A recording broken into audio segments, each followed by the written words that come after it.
بسم اللہ الرحمن الرحیم۔ شروع کرتا ہوں اللہ کے پاک نام سے جو بہت بڑا مہربان نہایت رحم والا ہے۔ السلام علیکم بہنوں، بھائیوں، بزرگوں اور دنیا بھر کے تمام ناظرین کو خوش آمدید۔ آج ایک شاندار سفر ہم کرنے جا رہے ہیں، اس کا آغاز کرنے جا رہے ہیں۔ ایک ایسا سفر جو ہمیں تاریخ کے اوراق میں لے جائے گا۔ بھولی بسری لڑائیوں کی بازگشت، لازوال محبت کی کہانیوں کی سرگوشیاں اور ایسے افراد کی طاقتور میراث جن کے نام آج بھی لوگوں کے دلوں میں نسل در نسل زندہ ہیں، چلے آ رہے ہیں۔ ہم فخر کے ساتھ مسلم لیجنڈز کے عنوان سے اپنی نئی سیریل متعارف کرا رہے ہیں۔ یہ صرف ایک پروگرام نہیں ہے، یہ صرف کہانیوں کا ایک مجموعہ نہیں ہے، یہ تاریخ کا احیاء ہے، ورثے کا سفر ہے، اور ان غیر معمولی مردوں اور عورتوں کو خراج تحسین ہے جن کی ہمت، حکمت، قربانی اور محبت نے ہمیں اپنے ارد گرد کی دنیا کو تشکیل دیا۔ اس سلسلے میں ہم جنگجوؤں، اولیاء کرام، بادشاہوں اور باغیوں، شاعروں اور عاشقوں کی زندگیوں کو تلاش کر کے آپ کے سامنے بیان کریں گے، جن کی کہانیاں مسلم معاشرے کی ثقافتی اور تاریخی تانے بانے میں گہری جڑی ہوئی ہیں۔ ان میں سے کچھ شخصیات دنیا بھر میں جانی جاتی ہیں، جبکہ کچھ بھولی بسری تاریخ کے سائے میں چھپی رہتی ہیں۔ پھر بھی ان سب میں ایک چیز مشترک ہے، وہ لیجنڈز بن گئے۔ اس سے پہلے کہ ہم اس سیریل کی پہلی کہانی شروع کریں، ہم آپ کو مسلم لیجنڈز کے پس پردہ مقصد اور ویژن میں لے جانا چاہتے ہیں۔ تاریخ صرف کتابوں میں لکھی تاریخوں اور واقعات سے نہیں ہوتی، تاریخ لوگوں کے بارے میں ہے۔ یہ ان کی جدوجہد، ان کے جذبات، ان کی فتوحات اور ان کی قربانیوں کے بارے میں ہے۔ یہ اس بارے میں ہے کہ وہ کیسے رہتے تھے، وہ کیسے لڑتے تھے، وہ کیسے پیار کرتے تھے اور انہیں کیسے یاد کیا جاتا۔ بدقسمتی سے بہت سی عظیم کہانیاں وقت کے ساتھ ساتھ ختم ہو گئی۔ ان کی نسلوں نے دلہ بھٹی، ہیر رانجھا یا میر چاکر خان رند جیسے نام تو سنے ہوں گے، لیکن ان کی زندگی کی گہرائی، ان کی جدوجہد کی حقیقت اور ان کی کہانیوں کی ثقافتی اہمیت کو بہت کم لوگ جانتے ہیں۔ اس لیے یہ سلسلہ موجود ہے۔ مسلم لیجنڈز ان بھولی ہوئی آوازوں کو زندہ کرنے کے لیے بنائے گئے۔ ہر ایپیسوڈ، ہر قسط پر ہم غور سے تحقیق کر کے اس کو آپ کے سامنے لے کر آیا کریں گے، سوچ سمجھ کر بیان کی جایا کرے گی اور جذباتی انداز میں پیش کی جائے گی، تاکہ ناظرین نہ صرف تاریخ سیکھیں بلکہ اسے محسوس بھی کریں۔ ہمارے مقصد ماضی کی حال سے جوڑنا اور آنے والی نسلوں کو ان اقتدار سے متاثر کرنا جن کی یہ افسانوی نمائندگی کرتے ہیں۔ اور آج ہم پنجابی لوک داستانوں، تاریخ کی سب سے طاقتور اور پیاری شخصیت سے شروعات کرتے ہیں۔ ایک ایسا شخص جس کا نام آج بھی گانوں، کہانیوں میں گونجتا ہے، جس کا نام ہے دلہ بھٹی، پنجاب کا شیر۔ دلہ بھٹی کو اکثر پنجاب کا رابن ہوڈ کہا جاتا ہے، لیکن اس کی کہانی ایک سادہ موازنہ سے کہیں زیادہ گہری ہے، اور وہ اس دور میں مزاحمت، سخاوت، جرأت اور انصاف کی علامت ہے، جب عام لوگ بہت زیادہ جبر میں رہتے تھے۔ ان کی زندگی ناانصافی اور ظلم کے خلاف عام آدمی کی جدوجہد کی نمائندگی کرتی ہے۔ دلہ بھٹی کو سمجھنے کے لیے ہمیں پہلے اس دور کو سمجھنا ہوگا جس میں وہ رہتے تھے۔ وہ ایک ایسے دور میں پیدا ہوا تھے جب مغل سلطنت نے بر صغیر پاک و ہند کے بڑے حصوں پر حکومت کی تھی۔ یہ عظیم طاقت کا دور تھا، بلکہ گہری سماجی عدم مساوات کا بھی دولت اور اختیار چند لوگوں کے ہاتھوں میں مرکوز تھا، جبکہ عام کسان، دیہاتی اور غریب خاندان اپنی بقا کے لیے جدوجہد کر رہے تھے۔ دوستوں، بہنوں، بھائیوں، بزرگوں، دلہ بھٹی کا تعلق ایک ایسے گھرانے سے تھا جو پنجاب میں معزز تھا۔ ان کے والد جو مقامی سردار کے نام سے مشہور تھے، اپنی بہادری اور اثر و رسوخ کے لیے مشہور تھے۔ چھوٹی عمر سے ہی دلہ بھٹی نے اختیار کی طاقت اور عام لوگوں کے دکھ دونوں کو دیکھا۔ ان ابتدائی تجربات نے ان کی شخصیت اور مستقبل کے راستے کو تشکیل دیا۔ جیسے جیسے وہ بڑے ہوتے گئے وہ اپنی نڈر فطرت اور انصاف کے مضبوط احساس کے لیے مشہور ہوئے۔ بہت سے دوسرے لوگوں کے برعکس جنہوں نے ظلم کو خاموشی سے قبول کیا، دلہ بھٹی نے مزاحمت کا انتخاب کیا۔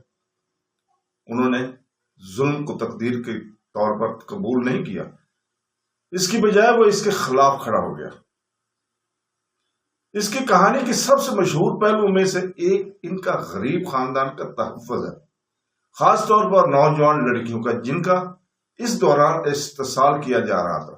لوک روایات کے مطابق وہ ان لڑکیوں کو بچاتا تھا جنہیں ان کی مرضی کے خلاف لیا جاتا تھا، اور ان کی شادیاں وقار کے ساتھ کروائی جاتی تھی۔ تحفظ کے اس عمل نے انہیں عام لوگوں کی نظروں میں ہیرو بنا دیا۔ اس کی سخاوت، دلہ بھٹی کی سخاوت افسانوی ہوگی۔ کہا جاتا ہے کہ وہ طاقتوروں سے لے گا اور غریبوں میں تقسیم کرے گا، اس بات کو یقینی بنائے گا کہ کوئی بھوکا خالی ہاتھ نہ جائے۔ بہت سے گاؤں والوں کے لیے وہ مجرم نہیں بلکہ ایک نجات دہندہ تھا۔ تاہم حکمرانوں کی نظر میں دلہ بھٹی کو باغی سمجھا جاتا تھا۔ ناانصافی کے خلاف ان کی مزاحمت نے انہیں نشانہ بنایا۔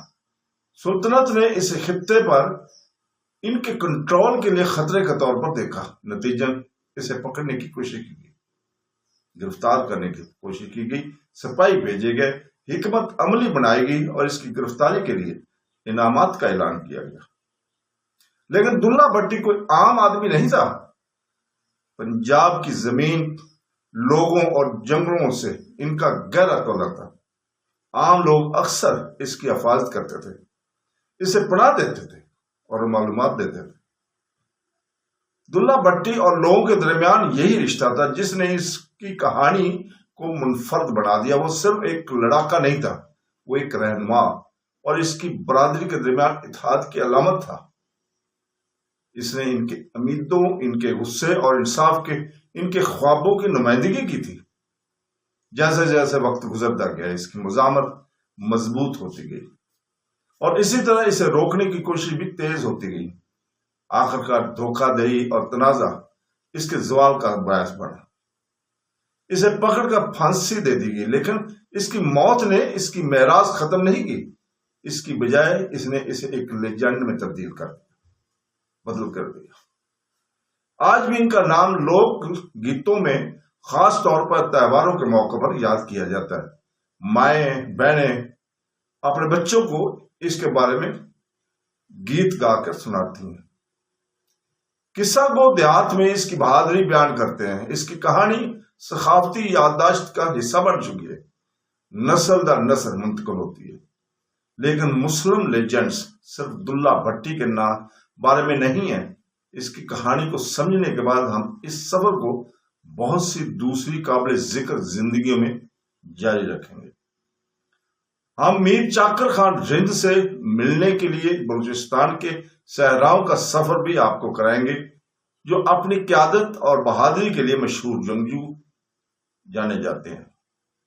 ہم رائے احمد خان کھرل کی مزاحمت کا جائزہ بھی لیں گے اور بیان کریں گے، جو استعماری قوتوں کے خلاف ثابت قدم رہے۔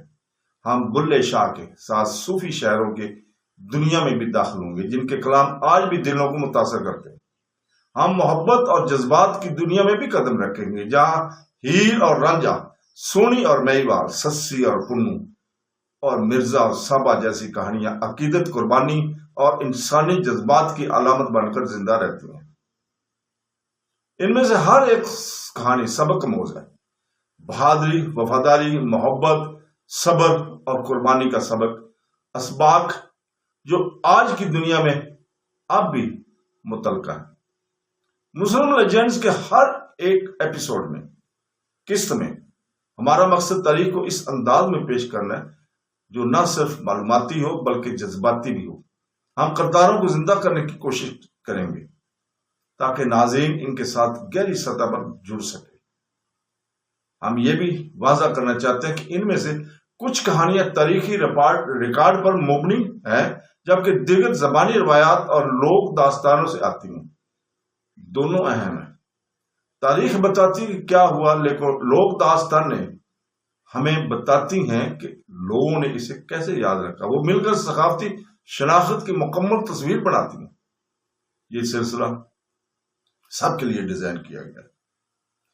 ان طلباء کے لیے جو تاریخ کو دلچسپ انداز میں سیکھنا چاہتے ہیں، ان بزرگوں کے لیے جو بچپن میں سنی ہوئی کہانیوں کو دوبارہ دیکھنا چاہتے ہیں، ان والدین کے لیے جو اپنے بچوں کے ساتھ معنی خیز مواد کا اشتراک کرنا چاہتے ہیں، اور ہر اس شخص کے لیے جو یہ مانتا ہے کہ ماضی میں اب بھی حال کے لیے سبق موجود ہے۔ ہر اتوار کو صبح 11 بجے انشاءاللہ تعالی ہم آپ کے لیے مسلم لیجنڈز کی ایک نئی قسط لایا کریں گے۔ ہر واقعہ آپ کو تاریخ کی گہرائیوں میں لے جائے گا، جذبات کی گہرائیوں میں، ان لوگوں کی زندگیوں میں گہرائی تک لے جائے گا جو اپنے اعمال اور کہانیوں کے ذریعے امر ہو گئے۔ یہ صرف شروعات ہے۔ مسلم لیجنڈز کا سفر عبداللہ بھٹی سے ہم شروع کریں گے انشاءاللہ تعالی، لیکن یہ یہاں ختم نہیں ہوگا۔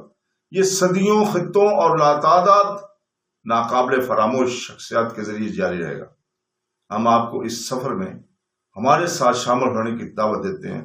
تاریخ میں ہمارے ساتھ چلیں، یہ کہانیاں سنیں، ان افسانوں سے سیکھیں اور ان کی یاد کو زندہ رکھیں، کیونکہ یہ صرف کہانیاں نہیں ہیں، یہ مسلم لیجنڈز ہیں، اور آج ان کا سفر ہم دوبارہ شروع کر رہے ہیں۔